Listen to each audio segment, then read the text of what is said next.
শপথ গ্রহণের সাথে সাথে বিএনপি সরকারের হিসাব নিকাশ এলোমেলো। দর্শক, বিএনপি কঠিন চাপের মধ্যে পড়েছে। জামাত খেলা জমিয়ে দিয়েছে। জামাত এনসিপি জামাত জোট একটা বিরাট সুখবর পেয়েছে। জামাত শিবিরে খুশির বন্যা, এটা দেখে জামাত খুশি আর খুশি। জামাত এনসিপি অলরেডি সুখবর পেয়েছে। জামাতের দ্বিতীয় বিপ্লব শুরু হয়ে যাবে। জামাতের যে সফলতা, এটি প্রাতিষ্ঠানিক রূপ পাবে। তাদের এই সফলতা সবেমাত্র শুরু হয়ে গেল। দেশের মানুষের ভালোবাসা অর্জন করে নিয়েছে। অভিনন্দন জামায়াত ইসলাম। এমন পরিবর্তনই তো বাংলাদেশের মানুষ দেখতে চায়। বাহ, চমৎকার, প্রশংসা পাচ্ছে। এটা খুবই প্রশংসনীয়। এরকম সৌন্দর্য বাংলাদেশে এর আগে কখনো দেখেছি কিনা মানুষ আমার জানা নাই। এটার প্রশংসা করতে হবে। যা ভেবেছিলাম তা না। দেখেন, আমি একজন ভাগ্যবান মানুষের কথা বলবো আজকে। হ্যাঁ, উপরওয়ালা ওনার ভাগ্যটা এত সুন্দর ভাবে লেখা রাখছে, যেটা আমরা বুঝতে পারিনি। আমরা অনেক ট্রল করছি, তাচ্ছিল্য করছি, অনেক রকম কথা বলছি। কাকে নিয়ে? তারেক রহমান সাহেব এটা কি করছেন? ইতিহাসের পাতায় নাম লিখাতে যাচ্ছেন। এবারই প্রথম বাংলাদেশের ইতিহাসে, এবারই প্রথম তারেক রহমান সাহেব নির্বাচিত হবার পর অন্তর্বর্তী সরকার প্রধান ডক্টর মোহাম্মদ ইউনূস বিদায়বেলা এমন একটি মরণ কামড় দিয়ে গেছেন, ভারতে হাহাকার শুরু হয়ে গেছে। ডক্টর মোহাম্মদ ইউনূস এমন কি করলেন যেটার কারণে ভারতের কান্নাকাটি শুরু হয়ে গেছে? ইশরাকের বাবা সাদেক হোসেন হুকা আওয়ামী লীগ থেকে বিএনপিতে এসেছেন, এটা ঠিক আছে, কিন্তু ইশরাক কখন আওয়ামী লীগে ঢুকে গেলেন সেটা বুঝতে পারলাম না। আজকে সে মন্তব্য করছে মাশরাফি আর সাকিব আল হাসান খুনের মামলার আসামি হতে পারে না, এটা আমি বিশ্বাস করি না। শপথ গ্রহণের সাথে সাথে বিএনপি সরকারের হিসাব নিকাশ এলোমেলো। দর্শক, বিএনপি কঠিন চাপের মধ্যে পড়েছে। জামাত খেলা জমিয়ে দিয়েছে। দেশ এক ভিন্ন পরিস্থিতির দিকে যেতে পারে, এক জটিল সাংবিধানিক সংকটের দিকে যেতে পারে, যেটা পুরো সরকারকে প্রশ্নবিদ্ধ করতে পারে। লেজিটিমেসি ক্রাইসিসে ভোগার প্রয়োজন হতে পারে। এমনকি অদূর ভবিষ্যতে কোর্টের কোনো রায় অথবা নানানভাবে ডক্টর ইউনূস সরকার থেকে শুরু করে পুরো বিএনপির এই নতুন সরকার বিরোধী দল সবাই প্রশ্নবিদ্ধ হতে পারে। কোনোদিন যদি এই পরিস্থিতিতে আওয়ামী লীগ ফিরে আসতে পারে, বিএনপি যা কাম করা শুরু করেছে, বিএনপি সহ ইউনূস সরকার সহ সবাইকে ফাঁসির দড়িতে ঝুলাতে পারবে আইন অনুযায়ী। দর্শক, আপনারা জানেন যে শপথ অনুষ্ঠান হয়েছে, এমপিরা শপথ নিয়েছে। তারপর আমি কথা বলছি। সেখানে সংবিধান পরিষদের সদস্য হিসেবে শপথ নেবে কি নেবে না, এটা নিয়ে জটিলতা ছিল। প্রথমে মিডিয়াগুলো সেই ভোট কারচুপির মতো, রেজাল্ট ইঞ্জিনিয়ারিং এর মতো এখানে একটা ইঞ্জিনিয়ারিং করেছে। ভোটের দিন রাতে ভোটের ফলাফল আসছে, হঠাৎ করে ফলাফল আসছে না, এবং ফলাফল গণনা বা প্রকাশ করার আগেই বিভিন্ন জায়গায় মিডিয়াগুলো প্রচার করে দিচ্ছে এই যে বিএনপি জিতেছে, বিএনপি জিতেছে, বিএনপি জিতেছে। এর মানে ফলাফল ইঞ্জিনিয়ারিং এর পক্ষে মিডিয়াগুলো সচেতনভাবে, পরিকল্পিতভাবে বৈধতা উৎপাদন করেছে আগেই, তারপরে ইঞ্জিনিয়ারিং করা হয়েছে, জিতিয়ে দেওয়া হয়েছে। মামুনুল হকের ক্ষেত্রে, ইশরাকের ক্ষেত্রে, আরো বিভিন্ন জায়গায় এটা হয়েছে। মিডিয়াগুলো এই ঘৃণ্য আচরণ করেছে, এর ফল তাদেরকে টুডে টুমোরে পেতে হবে। এখনো সেম এই শপথ সংবিধান সংস্কার পরিষদের সদস্য হিসেবে শপথ নিতে হবে। এটা জুলাই সনদের বাস্তবতা, এটা গণভোটে পাশ হয়েছে। সংবিধান সংস্কার পরিষদের শপথ না নেওয়া মানে জুলাইয়ের সাথে গাদ্দারি করা, গণভোটের বিরুদ্ধে, গণরায়ের বিরুদ্ধে অবস্থান নেওয়া। কিন্তু বিএনপি বলছে যে না, আমরা শপথ নিব না, যেটা সুস্পষ্টভাবে জনগণের সাথে গাদ্দারি, একদম গাদ্দার, কোনো সন্দেহ নেই। এখানে তারা কি করলো যে জামাতের ডাক্তার সৈয়দ আব্দুল্লাহ মোহাম্মদ তাহেরের একটা বক্তব্য মিসকোট করে বিভ্রান্তি তৈরি করলো, যে জামাত নাকি বলেছে যে তারা বিএনপি যদি সংবিধান সংস্কার পরিষদের শপথ না নেয় তারা একটাও শপথ নেবে না, অথচ এরকম কথা তিনি বলেননি। তো কেন ডাক্তার তাহেরের নামে এই কথা ছড়িয়ে দেওয়া হলো? যাতে বিএনপি যে জুলাইয়ের সাথে এবং গণভোটের সাথে গাদ্দারি শুরু করেছে, এটা যাতে ধামাচাপা করে। কিন্তু না, বেশিক্ষণ থাকে নাই, জামাত ঘটনা ঘটিয়ে দিয়েছে। জামাত সংবিধান সংস্কার পরিষদ এবং জাতীয় সংসদ সদস্য দুইটা শপথই নিয়েছে। এখন দেখেন ক্রাইসিসটা কোন জায়গায় শুরু হল। বিএনপি শপথ নেয়নি, জামাত শপথ নিয়েছে। তাহলে বিএনপি ভবিষ্যতে শপথ নিলে কি, না নিলে কি? যদি বিএনপি যে যুক্তিতে শপথ নেয়নি সেই যুক্তিতে জামাতের এনসিপির যারা নিয়েছে, এটা অবৈধ হয়ে যায়। তো বিএনপি যদি ভবিষ্যতে শপথ নেয়, কার কাছে নেবে, কিভাবে নেবে? এবং এই শপথের ব্যবস্থাটা করেছে কিন্তু ইউনূস সরকার। তাহলে ইউনূস সরকারের সিদ্ধান্ত অবৈধ। তাহলে তারা যে নির্বাচন আয়োজন করেছে, এটা কি বৈধ? সব মিলে কিন্তু পুরো পরিস্থিতি এলোমেলো হয়ে যায়। একদম পুরো দেশ, নির্বাচন, বর্তমান, ভবিষ্যৎ সব এলোমেলো হয়ে যায়। শুধু এটা মন মতো বিএনপি যে ঘটনা ঘটিয়েছে শপথ না নিয়ে, এতে যে সিচুয়েশন দাঁড়িয়েছে, একটা স্কট তৈরি হয়েছে যে জামাত বিরোধী দল শপথ নিয়েছে আর সরকারি দল শপথ নেয়নি। তাতে যা তৈরি হয়েছে, তাতে পুরো পরিস্থিতি একটা সংকটের মধ্যে পড়েছে। সবাই লেজিটিমেসি ক্রাইসিসের মধ্যে আছে। এর মানে ডক্টর ইউনূস সরকারের যে সিদ্ধান্ত এবং গণভোটের যে রায় এবং জুলাই সনদ, এগুলোর প্রতি বিএনপির আস্থা নেই, এগুলো তারা বাধ্যতামূলক মনে করে না, যার ফলে তারা মনে করছে না। আচ্ছা দেখেন মজার বিষয়, তারা বলছে না সে শপথ পড়াবেন স্পিকার বা ডেপুটি স্পিকার, এখানে সিইসি শপথ পড়াবেন, এটা আইনে নাই। হ্যাঁ, এটা ঠিক আইনে নাই, সংবিধানে নাই। তাহলে তারপর আপনার শপথটা নিলেন কেন? এখন সারা দেশে জামাত, শিবির, এনসিপির লোকজন সোচ্চার হয়েছে, তারা প্রতিবাদ করছে। সাদিক ক্যাম্প কঠিন প্রতিবাদ করেছে, এটা জুলাইয়ের সাথে সুস্পষ্ট গাদ্দারি। আসিফ মাহমুদ থেকে শুরু করে জুলাইপন্থী সবাই বিএনপি গাদ্দার বলছে, যে বিএনপি 24 ঘন্টায় জুলাইয়ের সাথে 2 নম্বরই শুরু করেছে, 24 ঘন্টা যেতে না যেতেই। হ্যাঁ, এটা বিএনপি করেছে, কিন্তু বিএনপিও জানে যে এই পথে তারা থাকতে পারবে না। ক্ষমতায় টিকে থাকতে হলে জুলাইয়ের সাথে গাদ্দারি করে ক্ষমতায় টিকে থাকতে পারবে না। তা এইখানে বিএনপি অবশ্যই সংবিধান সংস্কার পরিষদের সদস্য শপথ নিবে, একটু পরে নিবে, একটু জল ঘোলা করে নিবে। অলরেডি আমরা আমাদের যে সোর্স আছে বিএনপির সাথে যোগাযোগ করার, সেখান থেকে যেটা জানতে পেরেছি যে না, বিএনপি নিবে, একটু ঘুরিয়ে খাবে। কি সাপোজ এই আপনারা শুনবেন যে স্পিকার, ডেপুটি স্পিকার নির্বাচিত হয়ে গেছে, তারপরে বিএনপির যিনি স্পিকার হবেন তার কাছে এরা সংবিধান সংস্কার পরিষদের শপথ নেবে।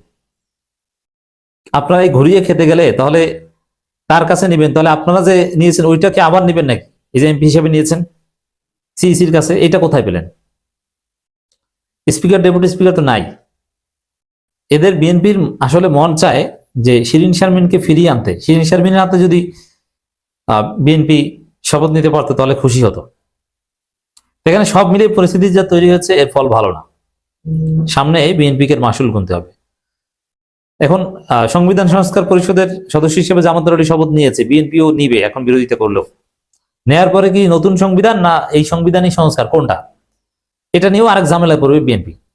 এখানে দেখেন কঠিন ঝামেলা পড়বে বিএনপি, কোনো সন্দেহ নাই। কারণ বিএনপি বলছে না সংবিধান সংস্কার, কিন্তু কোর্টের রায় আছে, হাইকোর্টের, যে সংবিধানের মূলনীতি সংস্কার করা যায় না, সংশোধনও করা যায় না। কিন্তু জুলাই সনদে মূলনীতি পরিবর্তন করে দেওয়া হয়েছে, একদম মূলনীতি পরিবর্তন করে দেওয়া হয়েছে। তাহলে এখন কি দাঁড়ালো?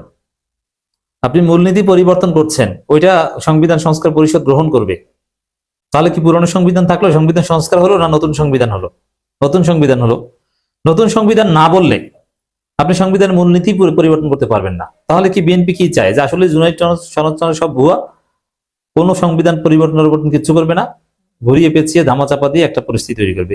এইসব কাটা লাইনের পথে হাঁটলে বিএনপি ক্ষমতায় টিকতে পারবে না। তো দর্শক, বিএনপি ভুল পথে যাচ্ছে আমরা দেখতে পাচ্ছি, এবং শুরুতে অতি পাকনামির ফলে একটা জটিলতা তৈরি করেছে শপথ নিয়ে। এটা পুরো প্রক্রিয়াকে প্রশ্নবিদ্ধ করবে। হাসিনা সংবিধান অনুযায়ী পালায়নি, সংবিধান অনুযায়ী ইউনূস সরকার গঠিত হয়নি, সংবিধান অনুযায়ী এই নির্বাচন হয়নি, সংবিধান অনুযায়ী এই শপথ অনুষ্ঠান হয়নি, কিছুই এই সংবিধান অনুযায়ী হয়নি। এই সংবিধান অনুযায়ী হাসিনা এখনো প্রধানমন্ত্রী, এই সংবিধান অনুযায়ী নির্বাচন 2029 সালে। কোন একটা সরকারের বিরুদ্ধে গণঅভ্যুত্থান ঘটাবেন, এটা কোন সংবিধানে আছে? এটা অবৈধ। পুরো জুলাই ছিল অবৈধ এই সংবিধান অনুযায়ী। অর্থাৎ সেই সংবিধানে দোহাই বিএনপি দিচ্ছে, যেটা হাস্যকর, এটা বড় ভুল।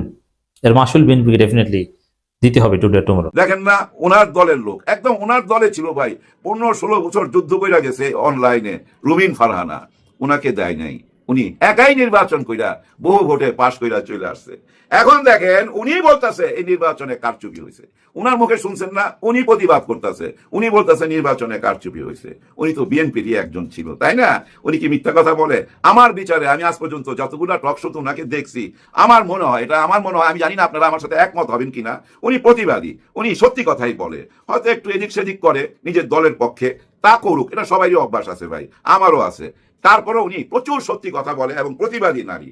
সেই প্রতিবাদী কণ্ঠ যখন যাবে সংসদে, কি ভূমিকম্পটা যে ঘটাবে উনি, মনের মধ্যে অনেক ক্ষোভ তো ভাই। আপনার জন্য 16-17 বছর আমি লাইফ রিস্ক নিয়ে টকশোতে প্রতিবাদ কইরা গেলাম, টকশো কইরা ঘরে ফিরতে যায় ভয় লাগতো, রাস্তা থেকে না উঠায় নিয়ে যায়। উঠায় নিতে পারে নাই কেন? অ্যাডভোকেট মানুষ তো, ওনারা আবার লাইন জ্যাং কম না, চারিদিকেই লাইন জ্যাং আছে। দেখেন না একবার শেখ হাসিনার কাছে জমি চাইছিল, জমি চাইছে কেন? লাইন জ্যাং আছে ভিতরে ভিতরে, পরে বলতো জমিটা নেয় নাই। যাই হোক, এগুলো রাখতে হয় ভাই সেফ জোনে থাকার জন্য। উনি সংসদে যায় কিন্তু ফাটাবে, আবার সংসদে যাইতেছে কে?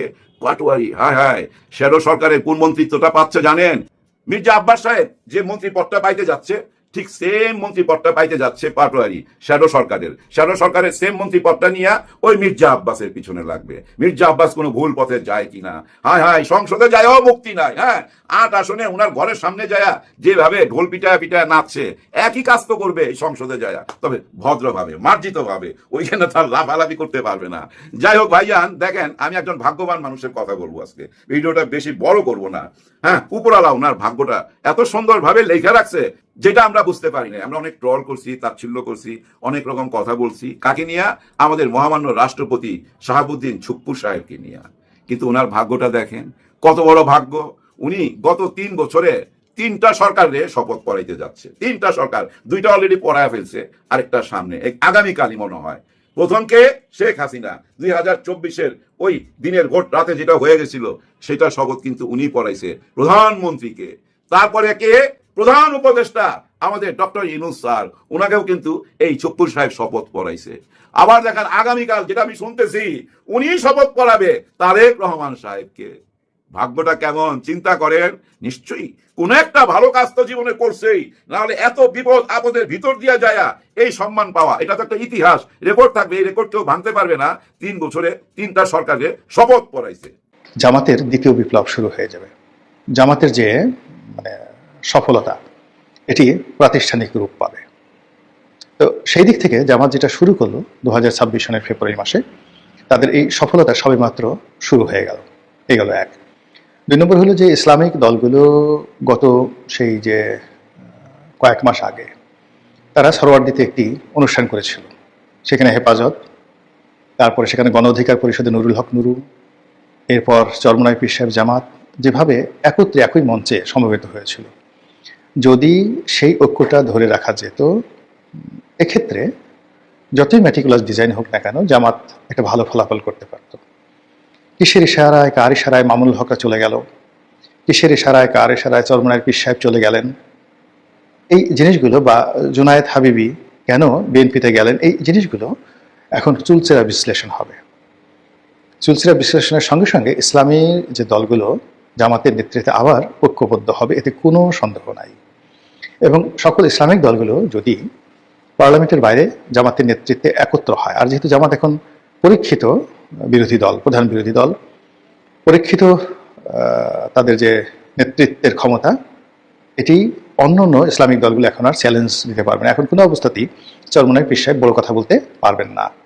তো সেই অর্থে যদি জামাতের নেতৃত্ব মেনে নিয়ে একটা বৃহত্তর মোর্চা হয়ে পড়ে বিরোধী দলে, আর পেছন দিক থেকে যদি আওয়ামী লীগ বাতাস দেয়, তাহলে সরকারের জন্য রাষ্ট্র চালানো কঠিন বিষয় হয়ে পড়বে। এবং জামাতের দাবিদারি করা ছাড়া মূলত তখন সরকারের আর কোনো ওয়ে থাকবে না।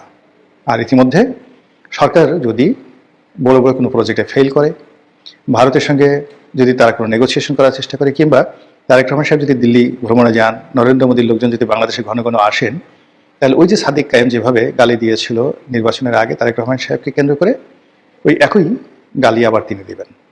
তাদের ভয় কেটে গেছে। তারা এখন যারা আছেন জামাতের অন্যান্য এনসিপির যারা লোকজন, তারা ইউনূস সাহেবকে গালি দিয়েছেন, শেখ হাসিনাকে গালি দিয়েছেন, তারেক রহমান সাহেবকে 1, 2, 3, 4, তারপরে তারেক রহমানের ঢ্যাস মার, ত্রিয়ের ছেলে কাউয়া, তারেক আমার ঢ্যাস, এই কথাগুলো তারা বলতে বলতে মাছ ভাত হয়ে গেছে। বলে তারেক রহমান সাহেব ক্ষমতায় গেছেন, প্রধানমন্ত্রী হয়েছেন, দে ডোন্ট কেয়ার। তারা ক্যান্টনমেন্ট ভেঙে দিতে চেয়েছে, তারা সেই সেনাপ্রধানকে নিয়ে আজেবাজে কথাবার্তা বলেছে। তো তারই প্রেক্ষিতে তাদের কোনো ক্ষমতা ছিল না। তখন যদি তাদের এই সাহস হয়, আর এক্ষেত্রে যদি সংসদে তাদের 70টির মতো প্রায় আসন থাকে, উচ্চকক্ষে তাদের সিট থাকে, এরপর নারী আসনে, সংরক্ষিত আসনে তাদের প্রতিনিধিত্ব থাকে, তাহলে সেক্ষেত্রে জামাত এনসিপির যারা নেতৃবৃন্দ গত 17 মাসে যে সকল বড় বড় কথা বলেছে, সেই বড় বড় কথাগুলো সুপারলেটিভ ডিগ্রি হয়ে বিএনপির বিরুদ্ধে এটি প্রয়োগ হবে।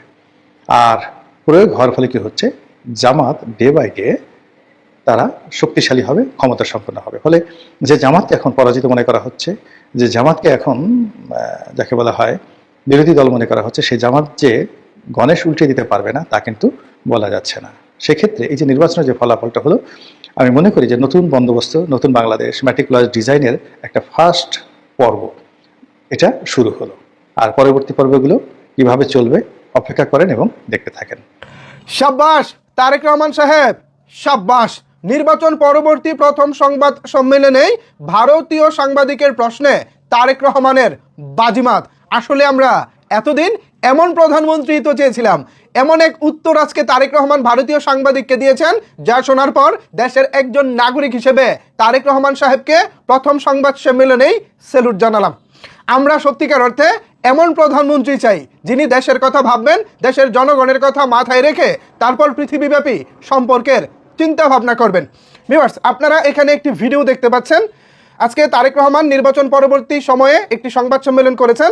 সেখানে তারেক রহমানের সামনে দাঁড়িয়ে ভারতীয় একজন সাংবাদিক প্রশ্ন করে বলেছেন, নির্বাচন তো হয়ে গেল, এখন আপনারা সরকার গঠন করবেন, এখন ভারতের ব্যাপারে আপনাদের পলিসি কেমন হবে, আপনাদের পররাষ্ট্রনীতি কেমন হবে? যেহেতু ভারত আপনাদের নিকটবর্তী বড় একটি প্রতিবেশী, এখন এই দেশের সঙ্গে আপনাদের সম্পর্ক কেমন হবে, অর্থাৎ ফরেন পলিসি, এই সব কিছু নিয়ে হচ্ছে ভারতীয় সাংবাদিক প্রশ্ন করেছেন। এর জবাবে তারেক রহমান বলেছেন, ভারত এবং বিদেশ মানে অন্যান্য দেশ, যে কোনো দেশই হোক না কেন, প্রথমে আমার দেশের জনগণের স্বার্থটা আমি দেখব, আমার দেশের জনগণের আগ্রহটা আমি দেখব, আমার দেশের জনগণের পছন্দটা আমি দেখব, এরপর আমি সিদ্ধান্ত নিব কোন দেশের সাথে কেমন সম্পর্ক হবে বা ভারতের সাথে কেমন সম্পর্ক হবে। ভেবে দেখেছেন কত চমৎকার উত্তর? ভারতীয় সাংবাদিক হয়তো ভেবেছিলেন ভারতকে তারেক রহমান তেল মেরে কথা বলবেন, অনেক দাদা দাদা করে কথা বলবেন, মানে বুঝেনি তো, ভারত যেহেতু আমাদের বৃহত্তম প্রতিবেশী দেশ, এই আশেপাশে যে কয়েকটা দেশ আছে তার মধ্যে অন্যতম বড় দেশ, অর্থনৈতিক দিক থেকে কিংবা সামরিক দিক থেকে সব ক্ষেত্রেই ভারত একটু উপরে আছে। সো সেই জায়গা থেকে ভারতীয় সাংবাদিক হয়তো মনে করেছিলেন আমরা ভারতকে সাথে নিয়ে চলবো, আমরা ভারতের কথা মতোই চলবো, এমনটা তারেক রহমান বলবেন। আসলে তারেক রহমান এমনটা বলেননি। তারেক রহমান চমৎকার উত্তর দিয়ে বলেছেন, আমার দেশের জনগণের ইন্টারেস্ট হচ্ছে আগে, আমার দেশের